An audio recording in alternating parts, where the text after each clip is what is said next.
अरे क्या हो अगर मैं कहूं कि आसमान का रंग असल में नीला है ही नहीं, या जिस हीरे के लिए लोग लाखों रुपए खर्च करते हैं उसकी अपनी कोई चमक ही नहीं होती। यहां तक कि मतलब पानी या कांच जैसी पारदर्शी चीजें भी एक दर्पण की तरह काम कर सकती हैं। सुनने में थोड़ा अजीब जरूर लगता है, लेकिन भौतिक विज्ञान की दुनिया में चीजें वैसी बिल्कुल नहीं होती जैसी हमारी आंखें हमें दिखाती हैं। मतलब जो रोशनी हमें हर चीज दिखाती है ना, उसका अपना बर्ताव ही सबसे बड़ा भ्रम है। हाँ बिल्कुल, और यही भ्रम उन लोगों के लिए सबसे बड़ी चुनौती बन जाता है जो प्रतियोगी परीक्षाओं की तैयारी कर रहे हैं। तो चलिए इसे थोड़ा विस्तार से समझते हैं। आज इस गहरी चर्चा में हमारे पास प्रीमियम ऑप्टिक्स जर्नल की एक बहुत ही खास भौतिक विज्ञान परीक्षा चीट शीट है। सही कहा, और ये कोई आम दस्तावेज नहीं है, ये मैं पूरे भरोसे के साथ कह सकती हूँ। जो भी लोग एसएससी, रेलवे, यूपीपी, बैंकिंग या किसी भी सरकारी परीक्षा की तैयारी कर रहे हैं, उनके लिए ये एक अचूक चाबी है, एक तरह की मास्टर की। बिल्कुल, और हमारा आज का मिशन सिर्फ विज्ञान के भारी भरकम सिद्धांतों को रटना नहीं है, बल्कि उन एग्जाम ट्रैप्स को, यानी परीक्षा में बिछाए गए उन जालों को समझना है जहां परीक्षक अक्सर कैंडिडेट्स को उलझा देते हैं। हाँ, इस चीट शीट की सबसे अच्छी बात ही यही है कि ये क्या से ज्यादा क्यों और कैसे पर बात करती है। क्योंकि देखिए, प्रतियोगी परीक्षाओं में अब सीधे रटे रटाए सवाल नहीं आते, वो जमाना गया। वे अब एप्लीकेशन और कॉन्सेप्ट्स के पीछे का लॉजिक पूछते हैं। तो अगर कोई इसके पीछे के रहस्य को समझ ले तो सवाल चाहे जितना भी घुमाकर पूछा जाए, जवाब कभी गलत नहीं होगा। तो बिना देर किए प्रकाश के उस सबसे बुनियादी सवाल पर आते हैं जो हमेशा से एक बड़ी बहस का मुद्दा रहा है। दोहरे चरित्र वाली बात। हाँ वही, मतलब जब हम दर्पण में देखते हैं तो ऐसा लगता है कि प्रकाश एक सीधी रेखा में चलने वाले तीर की तरह है जो टकरा कर वापस आ गया। लेकिन जब हम विवर्तन या ध्रुवण जैसी चीजों की बात करते हैं तो ये पानी की लहरों जैसा बर्ताव करता है। तो परीक्षा के नजरिए से इसे क्या माना जाए, एक तीर या एक लहर? असल में विज्ञान के इतिहास में भी यही सबसे बड़ी उलझन थी। न्यूटन जैसे महान वैज्ञानिक मानते थे कि प्रकाश कणों यानी छोटे छोटे तीरों से बना है, जबकि हाइगेंस जैसे वैज्ञानिकों ने इसे एक तरंग माना। दोनों अपनी अपनी जगह अड़े थे। बिल्कुल, लेकिन आधुनिक क्वांटम सिद्धांत ने आकर इस पूरे झगड़े को ही खत्म कर दिया। इसके अनुसार प्रकाश में दोहरी प्रकृति यानी डुअल नेचर होता है। ये पूरी तरह से इस बात पर निर्भर करता है कि आप इसे कैसे माप रहे हैं। अच्छा, मतलब ये तो वैसा ही है कि एक ही इंसान ऑफिस में एक सख्त बॉस है और घर पे एक शांत पिता। दोनों ही रूप सच हैं, बस हालात अलग हैं। अरे वाह, बेहतरीन उदाहरण है। और इसी बर्ताव को समझने के लिए हमें उस माध्यम को, उस मीडियम को समझना होगा जिससे प्रकाश गुजरता है। जर्नल में प्रकाश की गति और माध्यम की सघनता यानी डेंसिटी, इसके बीच एक बहुत ही स्पष्ट संबंध बताया गया है। हाँ, मैंने भी पढ़ा है कि माध्यम जितना सघन होगा प्रकाश की चाल उतनी ही कम होगी। लेकिन ना, मुझे ये नियम हमेशा रटा हुआ सा लगता है। इसके पीछे असल भौतिकी क्या है? दौड़ रहा है, ठीक है, उसकी गति बहुत तेज होगी। बिल्कुल। ये निर्वात यानी वैक्यूम है, जहां अपवर्तनांक, जिसे रिफ्रैक्टिव इंडेक्स कहते हैं, वो 1.0 होता है। यहां प्रकाश अपनी अधिकतम गति से दौड़ता है।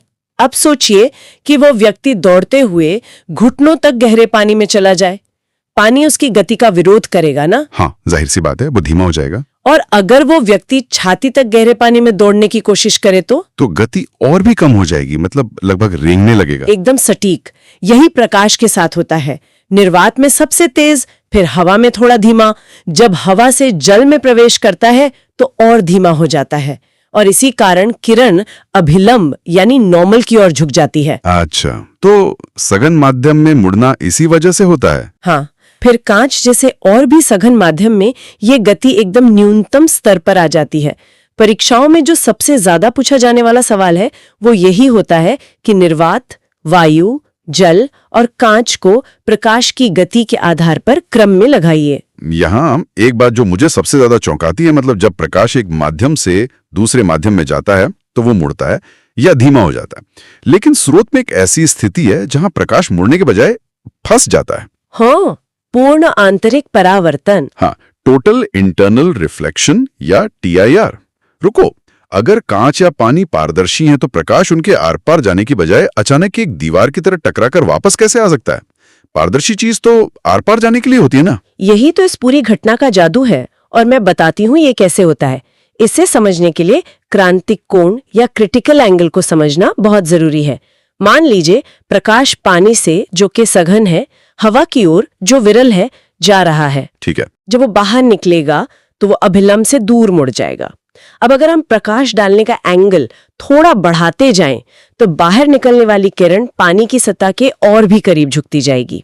अच्छा, तो मतलब एक ऐसा बिंदु आएगा जहां किरण हवा में जाने के बजाय पानी की सतह के बिल्कुल समानांतर हो जाएगी, यानी एकदम 90 डिग्री पर रेंगने लगेगी। हाँ, बिल्कुल सही।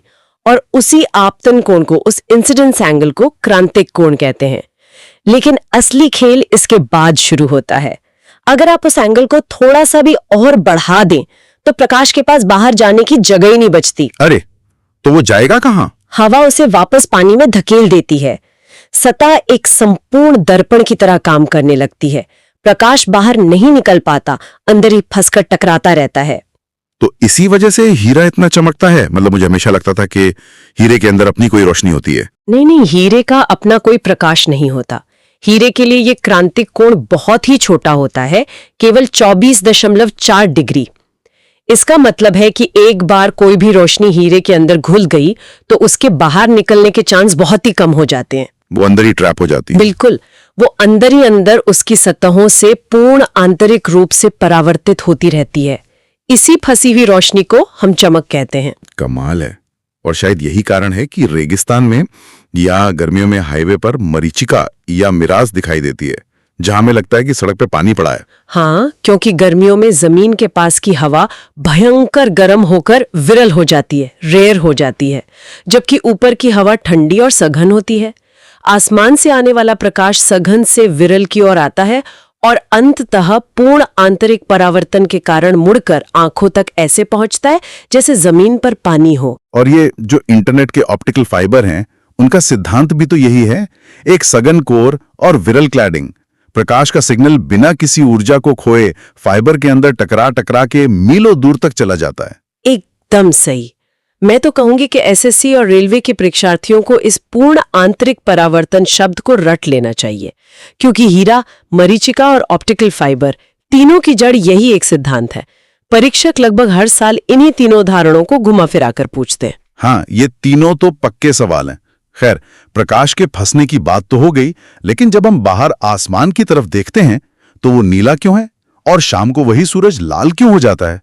हमारे स्रोत में रैले के प्रकीर्णन नियम यानी रेलेज स्कैटरिंग लॉ का जिक्र है।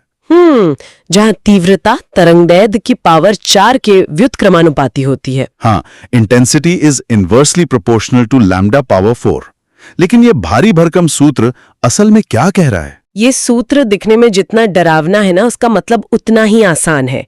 ये बस इतना कहता है कि प्रकाश की तरंगदैर्घ्य यानी वेवलेंथ जितनी छोटी होगी, उसका फैलाव या प्रकीर्णन उतना ही ज्यादा भयानक होगा, वो भी पावर 4 के स्तर पर। अच्छा, तो हम जानते हैं कि नीले रंग की तरंगें बहुत छोटी होती हैं और लाल रंग की तरंगें लंबी होती हैं। बिल्कुल। तो जब सूरज की रोशनी वायुमंडल की गैसों से टकराती है तो छोटी नीली तरंगें बुरी तरह से बिखर जाती हैं और पूरे आसमान को नीला रंग देती हैं। ये तो समझ आ गया। लेकिन सूर्यास्त के समय सूरज लाल क्यों हो जाता है? क्या तब वो नीली तरंगें गायब हो जाती हैं? गायब नहीं होती, बल्कि रास्ते में ही खत्म हो जाती हैं। देखिए, सूर्यास्त के समय सूरज क्षितिज के करीब होता है, होराइजन पर। प्रकाश को वायुमंडल की एक बहुत मोटी और लंबी परत पार करके हमारे आंखों तक आना पड़ता है। दूरी बढ़ जाती है। हाँ, इस लंबी यात्रा में छोटी नीली तरंगें बहुत पहले ही बिखर कर खत्म हो जाती हैं। केवल जो लंबी तरंगदैर्घ्य वाली लाल किरणें हैं, वही उस मोटी परत को चीरते हुए हमारी आंखों तक पहुंच पाती हैं। क्या बात है। मतलब लाल रंग एक तरह का सर्वाइवर है जो लंबी दूरी तय कर सकता है। इसी वजह से खतरे के निशान हमेशा लाल होते हैं, ताकि वे दूर से और कोहरे में भी साफ दिख जाएं, क्योंकि उनका प्रकीर्णन नहीं होता। यही वो आहा मोमेंट है जो परीक्षार्थियों को चाहिए। अगर आपका कॉन्सेप्ट साफ है तो परीक्षा में खतरे का निशान पूछें या सूर्यास्त, दोनों का जवाब एक ही होगा, प्रकाश का प्रकीर्णन यानी स्कैटरिंग। सही बात है। अच्छा, और साबुन के बुलबुले जो इतने रंग बिरंगे दिखते हैं, स्रोत में लिखा है कि ये व्यतिकरण या इंटरफेरेंस के कारण होता है। क्या ये भी प्रकीर्णन जैसा ही कुछ है? नहीं, ये एकदम अलग घटना है। असल में ये प्रकाश के तरंग होने का सबसे खूबसूरत सबूत है। जब प्रकाश की तरंगे साबुन की पतली फिल्म से टकराती हैं, तो कुछ लहरें ऊपरी सतह से ही वापस लौट आती हैं। और बाकी अंदर चली जाती हैं। हाँ, कुछ लहरें बुलबुले के अंदर घुसकर निचली सतह से टकराकर लौटती हैं। तो मूल रूप से प्रकाश की दो लहरें एक ही समय पर एक ही दिशा में वापस आ रही हैं।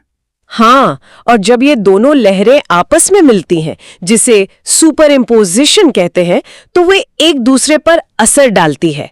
अगर एक लहर का ऊपरी हिस्सा दूसरी लहर के ऊपरी हिस्से से मिलता है, तो रंग बहुत चमकीला हो जाता है। और अगर उल्टा हो जाए तो अगर एक का ऊपरी हिस्सा दूसरे के निचले हिस्से से टकराता है, तो वे एक दूसरे को नष्ट कर देते हैं। इसी जुड़ने और नष्ट होने के कारण हमें बुलबुले पर अलग-अलग रंग दिखाई देते हैं। वाह, ये तो सच में लहरों के आपस में टकराने जैसा है। चलिए अब एक और रहस्य सुलझाते हैं। अक्सर जब हम बाहर तेज धूप में होते हैं तो आंखें चुंधिया जाती हैं चकाचौंध से। तब हम पोलराइड वाले धूप के चश्मे पहनते हैं। ध्रुवण या पोलराइजेशन। हाँ, मुझे पहले लगता था कि ये चश्मे सिर्फ काले रंग के कांच होते हैं जो सारी रोशनी को बस कम कर देते हैं। ये एक बहुत बड़ी गलतफहमी है जो अक्सर लोगों को होती है। पोलराइड सिर्फ एक काला कांच नहीं है। ध्रुवण ये साबित करता है कि प्रकाश एक अनुप्रस्थ तरंग या ट्रांसवर्स वेव है। इसे ऐसे समझें, मान लीजिए आप एक रस्सी पकड़े हुए हैं और उसे हर दिशा में हिला रहे हैं, ऊपर नीचे दाएं बाएं। ठीक है, ये सामान्य प्रकाश हुआ। बिल्कुल। अब उस रस्सी को एक ऐसे लकड़ी के बाड़े या पिकेट फेंस के बीच से गुजारिए जिसमें केवल सीधी खड़ी दरारें हों। ओहो, तो जाहिर है जो लहरें ऊपर नीचे हो रही हैं सिर्फ वही पार जा पाएंगी। जो दाएं बाएं वाली लहरें हैं वो बाड़े से टकराकर रुक जाएंगी। बस, पोलराइड चश्मे भी ठीक यही करते हैं। वे एक ऐसा फिल्टर है जो केवल एक ही दिशा में कंपन करने वाले प्रकाश को अंदर आने देते हैं और बाकी सब ब्लॉक कर देते हैं। इससे सतह से टकराकर आने वाली वो जो चकाचौंध होती है ना, वो एकदम से कट जाती है। अच्छा, तो इसीलिए स्रोत में लिखा है कि ध्रुवण के बाद प्रकाश की तीव्रता ठीक आधी यानी 50% रह जाती है, क्योंकि 360 डिग्री में फैलने वाले प्रकाश में से आधा हिस्सा तो फिल्टर ने ब्लॉक कर दिया।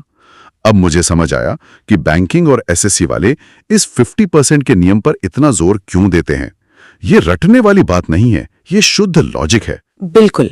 और जब प्रकृति इन सारे नियमों को, जैसे अपवर्तन, पूर्ण आंतरिक परावर्तन और विक्षेपण, इन सबको एक साथ मिला देती है, तो इंद्रधनुष बनता है। हाँ, इंद्रधनुष का तो पूरा चरण दर चरण क्रम ही परीक्षा में पूछ लिया जाता है। स्रोत में ये बहुत ही स्पष्ट रूप से दिया है। सबसे पहले बारिश की बूंद में प्रकाश घुसता है तो अपवर्तित होता है और अपने रंगों में टूट जाता है, जिसे विक्षेपण या डिस्पर्जन कहते हैं। फिर वो अलग अलग रंगों का प्रकाश बूंद की पिछली दीवार पर टकराकर पूर्ण आंतरिक परावर्तन का शिकार होता है, यानी अंदर ही टकराता है। और अंत में सामने से वापस निकलते हुए एक बार फिर अपवर्तित होता है। और परीक्षाओं का सबसे फेवरेट सवाल, प्राथमिक इंद्रधनुष में लाल रंग बाहर होता है और बैंगनी रंग अंदर। हाँ, मैं तो यही कहूंगी कि अगर परीक्षार्थी सिर्फ इस क्रम को अपवर्तन, विक्षेपण, पूर्ण आंतरिक परावर्तन और फिर से अपवर्तन इसे याद रखें, तो वे इस टॉपिक से जुड़ा कोई भी सवाल गलत नहीं करेंगे। चलिए आसमान और प्रकृति से थोड़ा नीचे आते हैं, हमारी रोजमर्रा की जिंदगी के उपकरणों पर। दर्पण और लेंस, अवतल यानी कॉन्केव और उत्तल यानी कॉन्वेक्स। मुझे याद है स्कूल के दिनों से ही इनमें भयंकर कंफ्यूजन होता था कि कौन सा दर्पण क्या करता है। क्या इसे याद रखने की कोई ट्रिक है? ट्रिक इसके नाम और आकार में ही छिपी है। कॉनकेव, इसमें केव यानी गुफा है ना, इसका काम है प्रकाश की सारी किरणों को एक गुफा के अंदर लाना या एक बिंदु पर सिकोड़ना। इसलिए इसे कन्वर्जिंग दर्पण कहते हैं। जब आपको किसी छोटी चीज को बड़ा करके देखना हो तो आप किरणों को सिकोड़ते हैं। टॉर्च के रिफ्लेक्टर में भी, ताकि रोशनी चारों तरफ फैलने के बजाय एक सीधी और शक्तिशाली बीम में जाए। एकदम सही। और दूसरी तरफ है उत्तल या कॉन्वेक्स दर्पण। ये बीच से उभरा हुआ होता है। ये किरणों को दूर दूर फैला देता है, यानी डाइवर्जिंग है। इसकी एक और खासियत है जो एग्जामिनर्स को बहुत पसंद है। वो क्या? ये हमेशा हर स्थिति में वस्तु का छोटा, आभासी और सीधा प्रतिबिंब बनाता है। अच्छा, तो इसीलिए गाड़ियों के साइड मिरर या रियर व्यू मिरर में उत्तल दर्पण ही लगाया जाता है, क्योंकि पीछे से आ रहे बड़े बड़े ट्रकों को छोटा करके एक छोटे से शीशे में सीधा दिखाना होता है। अगर वहां अवतल लगा दिया तो ट्रक उल्टा दिखेगा या फिर सिर्फ उसका टायर ही पूरे शीशे में नजर आएगा। बिल्कुल। रियर व्यू मिरर वाला सवाल तो आप मान के चलिए रेलवे और पुलिस की परीक्षाओं का सदाबहार सवाल है, हर बार आता है। लेकिन जो रोशनी हम इन दर्पणों में देखते हैं वो तो इस पूरी कहानी का एक बहुत ही छोटा सा हिस्सा है। चीट शीट में विद्युत चुंबकीय स्पेक्ट्रम यानी इलेक्ट्रोमैग्नेटिक स्पेक्ट्रम का जिक्र है। हम जो देखते हैं लाल से बैंगनी तक 400 से 700 नैनोमीटर, वो तो इस स्पेक्ट्रम की एक बहुत ही छोटी सी खिड़की है बस। हाँ, और परीक्षाओं में इस स्पेक्ट्रम से बहुत बारीक सवाल आते हैं। आपको ये समझना होगा कि आवृत्ति यानी फ्रीक्वेंसी और तरंगदैर्ध्य यानी वेवलेंथ, ये दोनों एक दूसरे के उल्टे चलते हैं। स्पेक्ट्रम के एक छोर पर गामा किरणें हैं, इनकी आवृत्ति सबसे ज्यादा होती है और तरंगदैर्ध्य सबसे छोटी। तो इनमें ऊर्जा भी सबसे ज्यादा होगी? हाँ, इनमें इतनी भयंकर ऊर्जा होती है कि ये कैंसर कोशिकाओं तक को मार सकती हैं। फिर एक्सरे आती हैं जो शरीर के आर पार तो जाती हैं पर हड्डियों के पार नहीं जा पाती। उसके बाद पराबैंगनी या यूवी किरणें आती हैं। फिर हमारा दृश्य प्रकाश, विजिबल लाइट, और दृश्य प्रकाश के ठीक बाद आती हैं अवरक्त या इंफ्रारेड किरणें। ये वही किरणें हैं जिन्हें हम आग के पास बैठने पर गर्माहट के रूप में महसूस करते हैं। बिल्कुल। और स्पेक्ट्रम के सबसे आखिरी छोर पर रेडियो तरंगे हैं। यहीं पर कैच है ना? हाँ, यहाँ परीक्षार्थियों के लिए सबसे बड़ा ट्रैप यही है। कई बार सवाल आता है कि सबसे लंबी तरंगदैर्ध्य किसकी होती है। लोग अक्सर कंफ्यूज होकर गलत जवाब देते हैं। सही जवाब है रेडियो तरंगे। स्पेक्ट्रम का ये पूरा क्रम गामा से रेडियो तक उंगलियों पर याद होना चाहिए। तो कॉन्सेप्ट्स और एग्जाम के ट्रैप्स तो हमने अच्छे से समझ लिए, लेकिन चीट शीट के अंत में एक मैथमेटिकल टूल किट भी दी गई है। सूत्र रटना तो सच कहूं तो सबसे उबाऊ काम लगता है। क्या इन फॉर्मूलों को बिना रटे याद रखने का कोई स्मार्ट तरीका है? देखिए, फॉर्मूले रटने से ज्यादा ना फॉर्मूलों के बीच का अंतर याद रखना चाहिए। जैसे दर्पण सूत्र है 1F = 1V + 1U और लेंस सूत्र है 1F = 1V - 1U। दर्पण में प्लस है, लेंस में माइनस है। और आवर्धन में? हाँ, जब आप आवर्धन यानी मैग्निफिकेशन निकालते हैं, जिसे M कहते हैं, तो चिन्ह पलट जाते हैं। दर्पण का आवर्धन -VU होता है और लेंस का +VU हो जाता है। मतलब जो चिन्ह मूल सूत्र में है, आवर्धन में ठीक उसका उल्टा हो जाएगा। ये एक बहुत अच्छी ट्रिक है। और एक लेंस की शक्ति यानी पावर का सूत्र है P = 1F। मुझे लगता है इसमें भी परीक्षार्थी अक्सर एक बहुत बड़ी गलती करते हैं। अरे, ये वो जाल है जहां 90% लोग फंसते हैं। जब परीक्षा में फोकस दूरी यानी F सेंटीमीटर में दी गई हो तो लोग जल्दी में सीधे उसे फॉर्मूले में रख देते हैं। लेकिन याद रखिए, डायोप्टर में शक्ति निकालने के लिए फोकस दूरी हमेशा मीटर में होनी चाहिए। हाँ, अगर सेंटीमीटर में है तो पहले उसे 100 से भाग देकर मीटर में बदलें। बिल्कुल। और अपवर्तनांक के लिए बस इतना याद रखना है कि निर्वात में प्रकाश की चाल को माध्यम की चाल से भाग देना है, यानी N = CV। ये छोटी सी टूल किट वाकई सवालों को मिनटों में सुलझा सकती है। सही कहा। अगर कोई भी इन बारीकियों, चिन्हों के खेल और वो सेंटीमीटर मीटर वाले ट्रैप को समझ ले तो भौतिकी के न्यूमेरिकल्स उसके लिए बस बोनस अंक बन जाएंगे। तो आज के इस गहरी चर्चा में हमने प्रकाश के उस दोहरे चेहरे को बेनकाब किया है। हमने समझा कि क्यों कोई प्रकाश माध्यम में फंसकर हीरे को चमकाता है, क्यों लाल रंग सूर्यास्त के समय लंबी दूरी तय कर पाता है, और कैसे पोलरॉइड 50% रोशनी काट देते हैं, और कैसे एग्जामिनर्स दर्पण और लेंस के सवालों में हमें फंसाते हैं। मेरी यही सलाह होगी कि एसएससी, रेलवे, बैंकिंग और पुलिस परीक्षाओं की तैयारी करने वाले लोग इस चर्चा में बताए गए कॉन्सेप्ट्स को सिर्फ रटे नहीं बल्कि महसूस करें। जब लॉजिक क्लियर होता है तो कोई भी सवाल कठिन नहीं लगता। बिल्कुल सही बात है। ये प्रीमियम ऑप्टिक्स जर्नल की चीट शीट वाकई एक खजाना है उन सभी कैंडिडेट्स के लिए। लेकिन चर्चा को खत्म करने से पहले स्पेक्ट्रम वाले हिस्से ने मुझे एक बहुत ही गहरे विचार में डाल दिया है। हम सोचते हैं कि जो हम देखते हैं वही पूरी दुनिया है, लेकिन हमारी आंखें तो पूरे स्पेक्ट्रम का महज एक अंश ही देख पाती हैं, सिर्फ 400 से 700 नैनोमीटर। जरा सोचिए, अगर हमारी आंखें रेडियो तरंगों या एक्सरे को देखने के लिए विकसित हुई होती तो क्या होता? क्या हमारे घरों में लगे वाईफाई राउटर्स हमें चमकते हुए बल्ब की तरह दिखाई देते? क्या जिसे हम वास्तविकता मानते हैं वो बस हमारी शारीरिक सीमाओं का एक छोटा सा भ्रम है? सोचिएगा जरूर। आज की इस विस्तृत चर्चा में बस इतना ही। सीखते रहिए और अपने एग्जाम के जालों से बचते रहिए।